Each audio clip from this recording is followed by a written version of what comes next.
Le clin d'œil de Denis Corpet.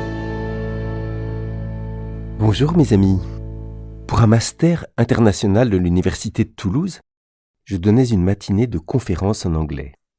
J'avais la liste des 20 étudiants, mais difficile de prononcer leur nom, alors je leur demande à chacun d'où il vient, et c'est 13 pays différents. Le Brésil, le Ghana, Rwanda, France, Pologne, Turquie, Iran, Pakistan, Inde, Népal, Corée, Vietnam et 3 villes de Chine à 2000 km l'une de l'autre. Je fais mes confs 2 fois 2 heures avec plein de diapos imagés. Je vois que ça les intéresse vraiment parce qu'ils posent plein de questions et on en discute. Une matinée très vivante donc, mais fatigante. En début d'après-midi, j'ai une réunion sur le même site. Alors je ne rentre pas déjeuner chez moi, mais je vais à la cafétéria pour pique-niquer en attendant ma réunion.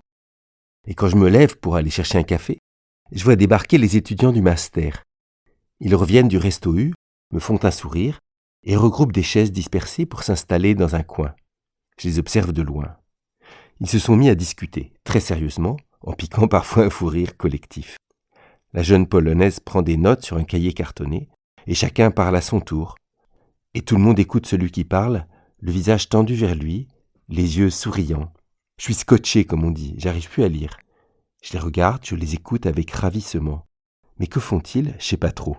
Alors je m'approche discrètement. Il semble qu'ils préparent un travail collectif qui leur a été donné de faire. Un genre d'exposé scientifique qu'ils communiqueront par vidéoconférence avec un autre groupe d'étudiants, aux États-Unis, je crois. En plus de préparer ce qu'ils vont dire et comment le travailler, ils se répartissent aussi les tâches.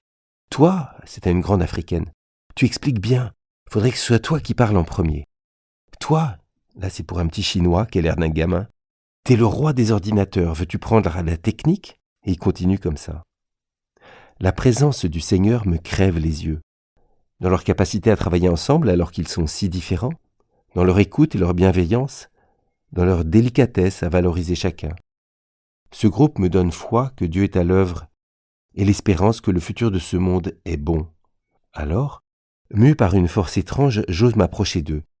Je les pousse un peu pour m'asseoir et je leur dis en anglais « Ce que vous vivez dans cette cafette, c'est le paradis sur terre. » J'explique un peu ce que je veux dire par là.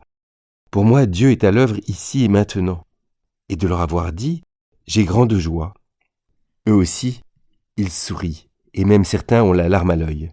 Oui, comme Jésus le disait, « Heureux êtes-vous, le royaume de Dieu s'est approché de vous. » À bientôt mes amis.